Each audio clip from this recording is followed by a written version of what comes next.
Okay, here's a weird question for you.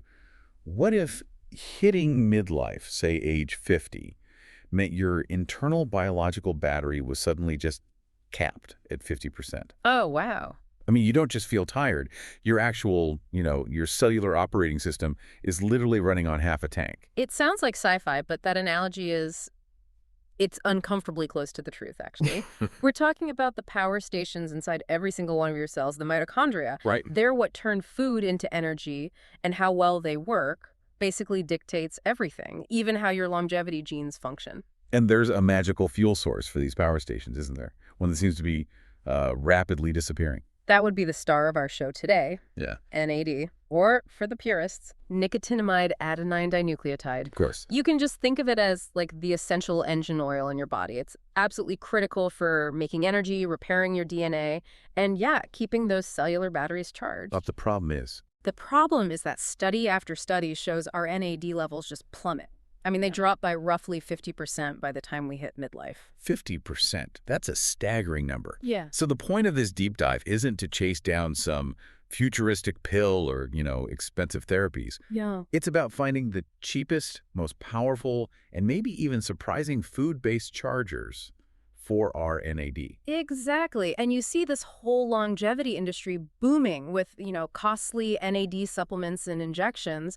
But the entire thing, the whole enterprise rests on one single, incredibly basic building block Which is surprisingly cheap. and readily available on food. Okay, let's unpack this then. And I think we should start with a simple B vitamin that kind of ironically caused a massive public health disaster about a century ago. Right. That foundation is niacin, which is just vitamin B3. Everything comes back to making sure your body has enough B3. But to really get why this is so important, we have to look back at that history. This is where the story gets really wild. So late 1800s, early 1900s, this awful disease called pellagra was just sweeping through parts of the population. And for decades, everyone thought it was some kind of contagious infection. It was just devastating. Yeah, and the really shocking thing was that pellagra wasn't contagious at all. It was a deficiency disease. And it was almost entirely found in communities where the diet was based almost exclusively on processed corn. Which is weird, right? Because corn does have niacin in it. It does, but here's the catch. In its natural state, the B3 in corn is chemically locked up. Your body just can't get to it. It can't absorb it. So it's there, but it's useless. Exactly. And this is where we just forgot some crucial ancient wisdom. Civilizations like the Aztecs, their diet was heavily based on corn, but they never got pellagra. And their secret was? A process called nixtamalization. They'd soak the corn in alkalized water, usually with lime calcium carbonate. And that simple process acts like a key. It unlocks the niacin, making it available to the body. But then industrialization comes along. Right. And in the U.S. and Europe, they wanted to process corn for the masses quickly. They skipped that ancient, time-consuming step. They threw out the wisdom. They did, and it led directly to this widespread, horrible B3 deficiency.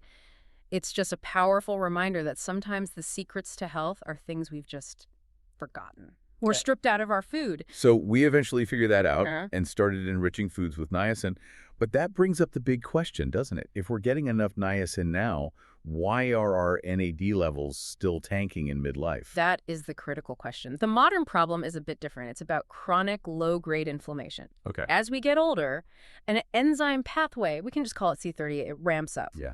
And this thing is a monster. Instead of letting your body use niacin to build NAD, C38 just destroys the NAD you managed to make. It's like a sink just draining the battery. It's a voracious sink. So our strategy has to change. We need foods that give us niacin, sure, but also compounds that fight that inflammation and block C38. All right, let's build the anti-aging food toolkit then. Starting with the heavy hitters for niacin. The undisputed champion. It's beef liver. Knew it. It's the nutritional gold standard, not just for niacin, but for the whole spectrum of B vitamins you need for energy. And right behind that, the number 2 source, and this is probably the most controversial one on the list, the one that they are always telling you to cut back on, grass-fed red meat. Yeah. It is loaded with niacin and all the cofactors that help your body actually use it. And that's a key distinction. For cellular health, grass-fed beef is just a superior profile compared to, say, conventional chicken, which can be much higher in those inflammatory omega-6 fats. Right, so red meat, especially the good stuff, is an ally here. A fundamental ally. Okay, but if organ meats feel like a bridge too far for someone or they're skipping red meat, what's a good alternative? A really solid runner-up is nutritional yeast. You can just sprinkle it on food, gives you kind of cheesy flavor. It's a great B3 boost. Okay, good to have an option. What's next? Well, next we need to tackle the inflammation and absorption side.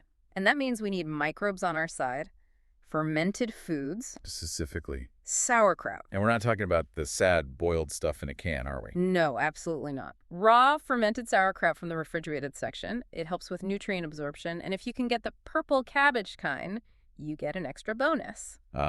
Which I suspect leads us neatly into our next category. It does. We're moving beyond just supplying the raw materials and into specialized compounds. Like specialized tools that protect the mitochondria and fight back against that C38 thing. Precisely. We need protectors. So let's start with a green trio. Parsley, celery, and chamomile tea. They all have micronutrients that support mitochondrial function. Okay, simple enough. But there's one tool here that really deserves its own spotlight. Cruciferous vegetables. Like broccoli. Even better. The concentrated power you find in broccoli sprouts and radish sprouts. They contain a compound called sulforaphane. And that does what? It is a powerhouse for boosting NAD, and it massively helps your body's own detoxification pathways. Seriously, sprinkle those little sprouts on everything. More sprouts, less decay. Yeah. I like it. Okay, food number 5. The blue and purple team. Yes, this is all about anthocyanins. They're the molecules that give foods those amazing deep blue and purple colors. But they do more than just look pretty. So much more. When your NAD levels are low, your mitochondria get really vulnerable to damage. Anthocyanins act like a protective shield for the mitochondrial membranes. So you're giving the power stations a coat of armor. A beautiful purple coat of armor. This means things like blueberries, blackberries, and yes, that purple cabbage we mentioned earlier. See, it all connects. The purple sauerkraut is a double whammy. It is probiotics and protection in one. Okay? Next up, food number 6. The golden spice. It has to be turmeric. It is. The active compound is curcumin. Highly beneficial. And I think we can agree the most delicious way to get this is in a good home-cooked curry. But, and this is a big but, check the labels on commercial curry sauces. They are so often just loaded with sugar, which completely defeats the purpose. That is the practical, real-world warning. Make it yourself. Pair that turmeric with some grass-fed lamb or beef. Then you get the curcumin and the niacin-rich meat. A perfect longevity meal. I can get behind that. All right, we need to close out the list. 2 final boosters. Right. Food number 7 is the tearjerker. It's the food highest in a compound called quercetin. That will be onions. Raw onions, to be specific. They are so critical that a lot of longevity experts eat them every single day, usually with eggs and red meat. So if you want the points, you have to embrace the onion. And maybe carry some breath mints for the sake of, society. It's a small price to pay for cellular repair. Worth it. Okay, last one. Food number 8. The fatty fish fix. To manage that systemic inflammation that drives NAD down, you need enough omega-3s, specifically EPA and DHA. Best source is obviously wild-caught salmon and other fatty fish. It is. But if you want a really high-return recommendation, look for wild-caught cod liver. You can get it canned in its own oil. Cod liver. Okay. Just once or twice a week. It is an omega-3 jackpot. And the oil gives you a bonus of vitamin A and vitamin D. You're hitting 3 critical longevity markers at once. So let's tie this all together for you. It turns out our cellular batteries are running low, not just because we're aging, but because of a combination of forgotten history and modern inflammation. And the fix isn't some expensive biohack. It starts with fixing a basic B3 problem we created ourselves, and then strategically eating things like organ meats, onions, fermented cabbage, and purple berries. You really do have the blueprint. You can influence your cellular health just by being more mindful of these specific powerful foods. You're just maximizing your body's own ability to fix itself. Which brings us to the final thought we want to leave you with. If reversing the biological clock starts with something as simple as correcting how we process corn, a mistake from centuries ago, Yeah. what other powerful, simple knowledge have we just completely overlooked? What other crucial secrets have we just forgotten?